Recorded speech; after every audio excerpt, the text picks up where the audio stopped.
Bismillahirrahmanirrahim. Me, your teacher Mushtaq Ahmed, subject teacher computer, class 5, BSc नौशर Firoz. आज आपका new session start कर रहे हैं। क्लास 5 का सब्जेक्ट कंप्यूटर, जो ऑक्सफोर्ड प्रेस का बुक है, class 5 third edition, computer with summary M. Heddermota. She is the author of this book, and we will start from chapter number 1. So the name of our chapter number 1 is Generation of Computers. First of all, we have to define that what is the generation. सबसे पहले हमें generations का पता होना चाहिए कि generation क्या है और जनरेशन को हम कैसे डिफाइन कर सकते हैं। तो जनरेशन को हम डिफाइन कर सकते हैं कि जनरेशन एक टाइम इंटरवल होता है जिस टाइम के अंदर हमारी कंप्यूटिंग डिवाइसेस डेवलप हुई और उन डिवाइसेस को इस्तेमाल करते हुए हमारे कंप्यूटर कंपनीज ने कंप्यूटर को आगे बढ़ाया। आपको पता है कंप्यूटर का जो आगाज स्टार्ट हुआ था, यानी हम कहते हैं कि कंप्यूटर बनाने का कंप्यूटर साइंस को कैसे ये विजन आया कि कंप्यूटर हम बनाएं। तो सबसे पहले एबाकस से स्टार्ट हुआ था। एबाकस एक साइंटिस्ट था, उसने एक कैलकुलेटर बनाया और उस कैलकुलेटर का नाम उसने एबाकस रखा था। यानी कि जो डिवाइस उसने बनाई उस डिवाइस को अपना ही नाम दे दिया एक एबाकस कैलकुलेटर। उसके बाद पास्कलाइन आया, पास्कलाइन के बाद Napier boards and so on up to the Charles Babbage contributions जो हमारे कंप्यूटर फील्ड में आई, उनको हम कह सकते हैं कि ये टाइम बाय टाइम डेवलपमेंट्स है। अब जनरेशन को हम कहते हैं कि the time by time change in the developments of the computer in which different devices were developed, that is known as the generation. तो जनरेशन जो आपका ये स्टैंडर्ड है क्लास 5, यानी आपका जो सब्जेक्ट है या आपका जो कोर्स है, उस कोर्स में 5 जनरेशंस मेंशन की हुई हैं। How many generations of computer are there in your standard? 5 generations. अब हम पढ़ेंगे इन 5 जनरेशंस में कौन कौन सी डिवाइसेस आई और क्या फैसिलिटी प्रोवाइड हुई हमें कंप्यूटर में, ताकि हम कंप्यूटर से कैसे अपने मकसद का टास्क परफॉर्म करवाते हैं। तो डिफरेंट बुक्स में जो आपकी फर्स्ट जनरेशन है, फर्स्ट जनरेशन ऑफ कंप्यूटर है।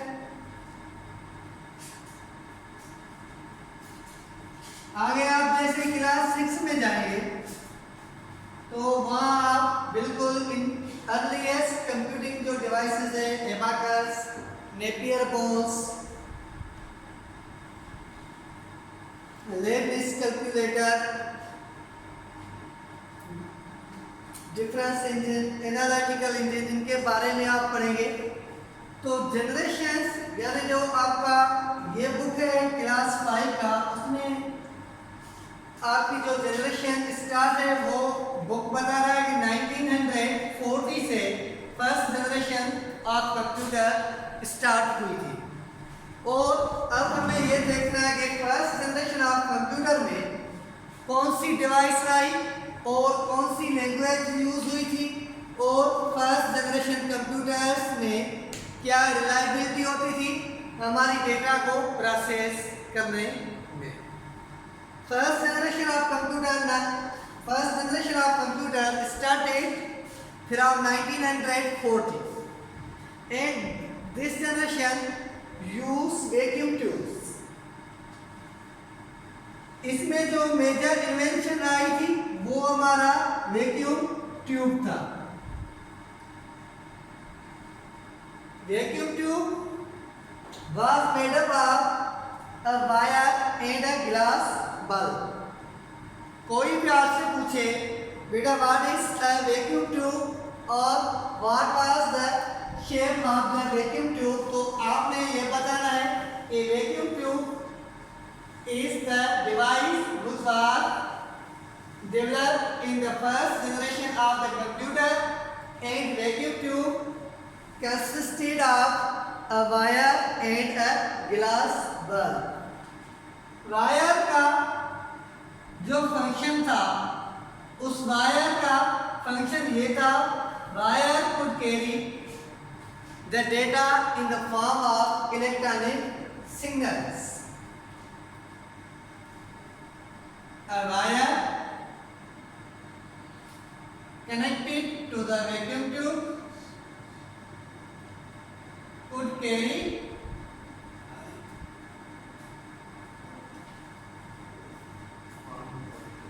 data in the form of electronic signals.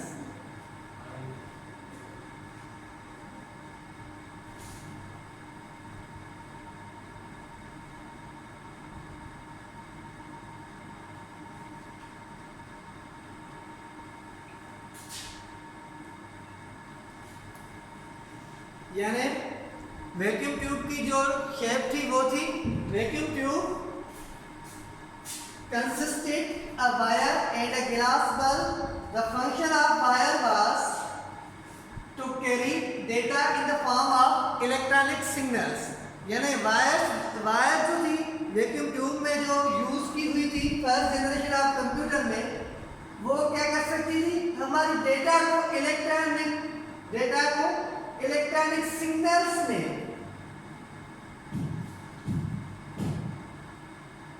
ले आती थी. उसके बाद फर्स्ट जनरेशन ऑफ कंप्यूटर्स, ये जो वैक्यूम ट्यूब था फर्स्ट जनरेशन ऑफ कंप्यूटर,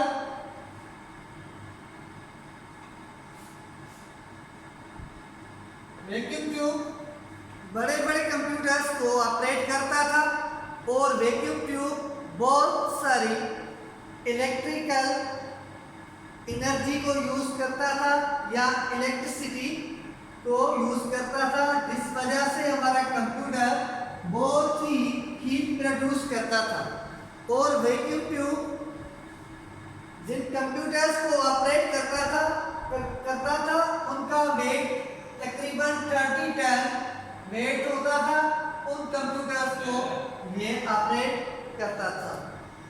तो मैं आपको थोड़ा सा ये भी बेटा बताऊं, आपके इस स्टैंडर्ड में जो आपकी फर्स्ट जनरेशन है उसमें आपके कंप्यूटर्स कौन कौन से आए थे, जैसे ENIAC,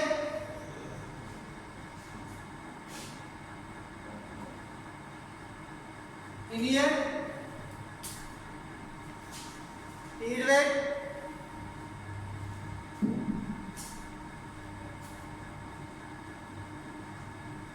ETC आपके कंप्यूटर होते थे. और उन कंप्यूटर्स की तकरीबन इतनी स्पेस होती थी ताकि वो पूरे इंटायर कमरे की जगह घेरते थे. ऐसे कंप्यूटर्स को ऑपरेट करना वैक्यूम ट्यूब का फंक्शन होता था. उसके बाद हम आते हैं अब सेकंड जनरेशन ऑफ कंप्यूटर्स. अब हम डिस्कस करेंगे सेकंड जनरेशन ऑफ कंप्यूटर, यानी कि सेकंड जनरेशन ऑफ कंप्यूटर में क्या चीज आई और सेकंड जनरेशन ऑफ कंप्यूटर में कौन सी फैसिलिटी प्रोवाइड हुई हमें as compare to the first generation of the computer.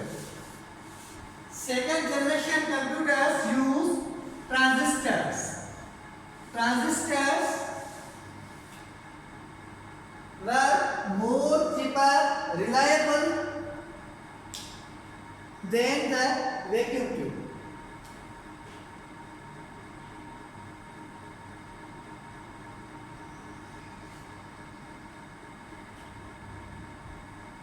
Vacuum tube first generation की इन्वेंशन है और ट्रांजिस्टर सेकंड जनरेशन की इन्वेंशन।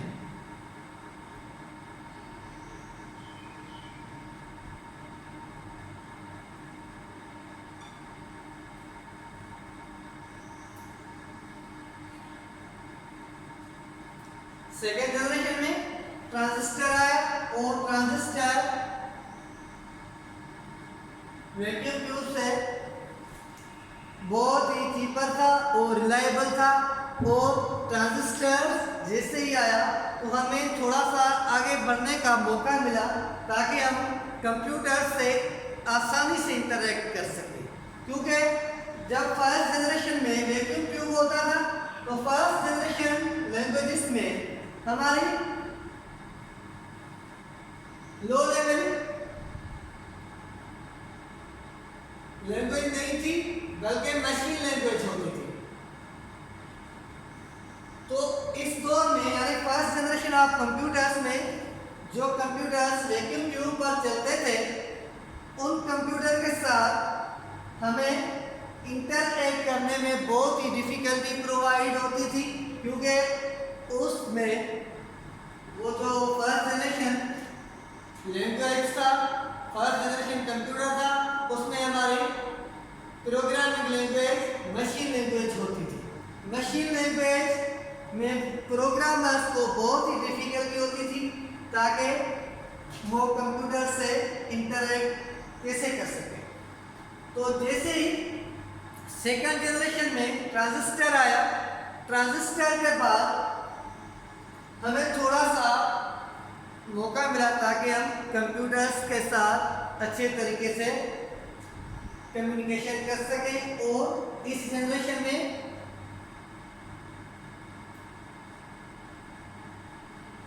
असेंबली लैंग्वेज है।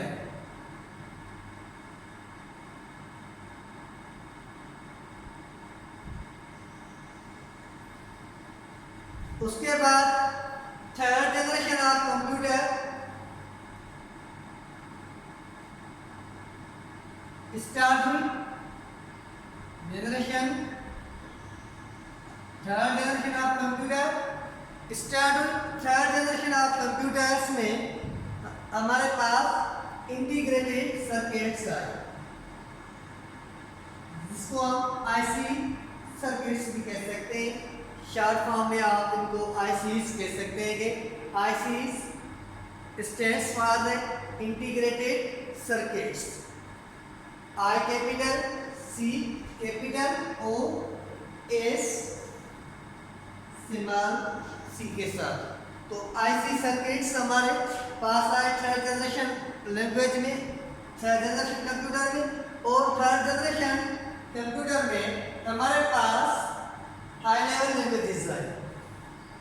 हाई लेवल लैंग्वेजेस जैसे यानी तो कंप्यूटर में डेवलपमेंट करने में हमें बहुत ही आसानी प्रोवाइड हुई, और कंप्यूटर के साथ हमारा इंटरएक्शन भी बहुत तरीके से आसान हुआ, और कंप्यूटर में टाइम बाय टाइम हमारी डेवलपमेंट्स